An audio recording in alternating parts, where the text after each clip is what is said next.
So if you have bought a Japanese kitchen knife, or you're thinking about buying a Japanese kitchen knife, or maybe you've just heard the words Japanese kitchen knife and your phone has been spying on you and it's been serving you ads, you've probably come across the fact that some kitchen knives are made by hand. In fact, a lot of Japanese kitchen knives are made in a very traditional way, hand forged by a master blacksmith. That is super cool. That is the reason I got into Japanese kitchen knives. However, it's also very easy to fall into the trap of believing that a handmade knife is objectively superior and is the only kind of knife that a person should buy. I see this a lot, and I come to you as a recovering elitist. I used to believe that you should only buy a knife that was hand forged. I've since changed my ways. Today, I'm going to tell you why. So, once upon a time, all knives were forged by hand. That was the only way to make a knife.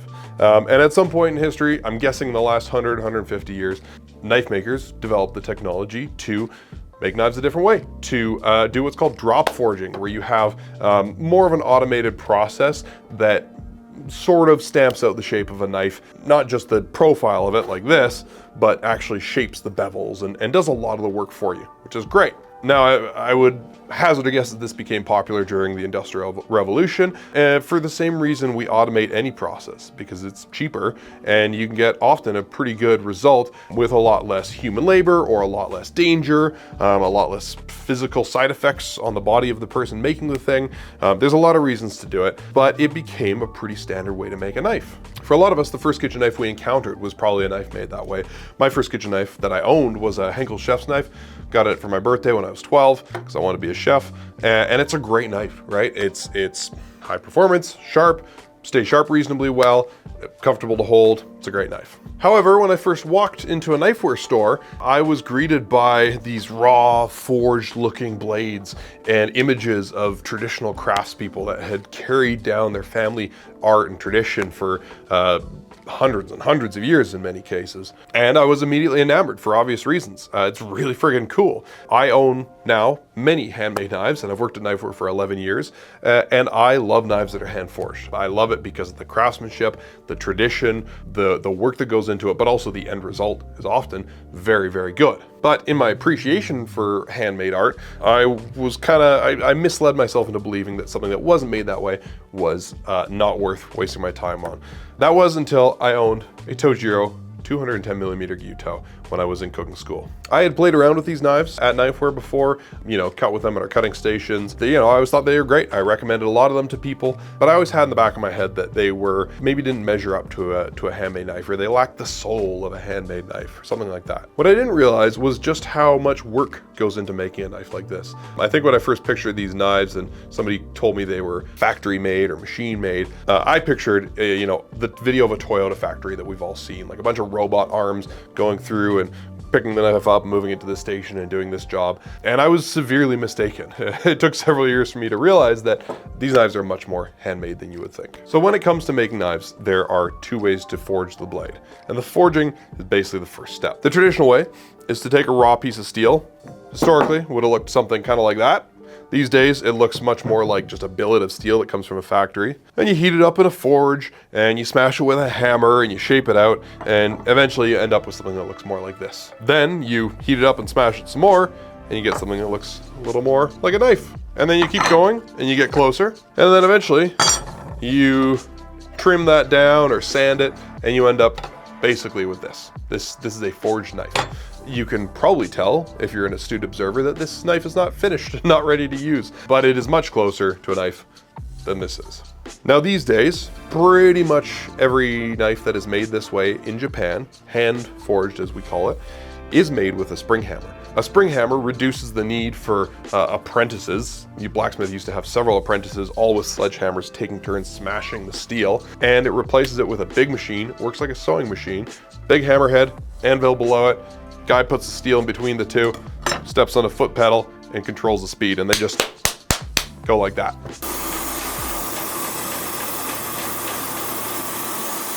And so it allows you to get all the benefits of forging a knife without having to, have a bunch of guys standing around swinging hammers all day, destroying their backs. It's a great way to forge a knife. There are still people doing it just like this. I have friends that do it. I've done it a couple of times. It's really hard work. It's slow, it's expensive, and it is hard on your body. So So blacksmiths, mostly in Japan, use spring hammers. Now, forging the steel that way, not to get too nerdy, can help to make the grain size more consistent and smooth it out. And you can end up creating a knife that is more resilient, is a little more durable, a little less fragile, a little less likely to chip. And that's great. But all that work takes time, and time is money, and you know, you gotta have somebody who's a professional. You know, you don't just show up day one and forge a knife and have something that you could actually sell to a customer. It takes years to master the use of a spring hammer, and so there's only so many people that are making knives this way. The other way to forge a blade is to forge it by machine. There's a couple ways to do it. The drop forging I told you about earlier, where they basically have two heads that have the shape of the blade and smash together to form a blade. That's one way to do it. I've been to axe factories that basically drop forge their axes, but with more steps. There's a whole bunch of different shapes of heads, and a master blacksmith will work the steel through those shapes. It's still quite hands-on, but less so maybe than the spring hammer method. You can laser or water jet cut blades out of a sheet of steel. This sheet of steel came from Tojiro, and that's how they cut their blades. And then they weld the steel onto a tang of softer steel, and then they finish the knife. So for those who care, we define these categories by saying hand forged and machine forged. Those terminologies can be very helpful to people who care about that kind of thing, but they can also be misleading, because forging is not the only important part of the knife making process. After you have forged the blade, you have to heat treat it so that it gets hard and stays sharp for a long time. You have to grind the shape of the knife. So you take something that is basically a raw piece of steel with two parallel sides, and you have to grind away a bevel. You have to just take it from looking like this and end up with something like this, which means tapering the steel down, forming a bevel, and then polishing that bevel and sharpening the edge. And the skill of the person making that bevel, I would say, is just as important as the skill of the person forging the blade. Both really matter towards the end product and how it's going to perform in your kitchen. Same goes with the heat treating. Whether the heat treating is done by a machine, where it's very consistent, or it's done by a person who's trained for many, many years to heat treat blades. Either way, that process has to be done right in order for the knife to perform properly. After that, there's steps to polish, to put on the handle, and so there's a lot of work that goes into making a knife. In many factories, that work is done by hand, regardless of how the blade has been forged. You know, you take a knife like a Haryuki or a Fujimoto, where you have a machine forged blade, the rest of the work's done by skilled craftspeople. All of that grinding and polishing and sharpening and putting the handle on and polishing and perfecting, I think I said polishing twice, all of that is done by craftspeople, right? And so you still have a lot of hand work done, and you could still argue that's a handmade blade. You wouldn't call it a hand forged blade. There's still a lot of hands-on work. And so where your choice lands on the spectrum is going to determine how much you care about certain qualities in the knife, and often how much money you want to spend. Forging a knife by machine is a very consistent way to do it, arguably more consistent than a human, right?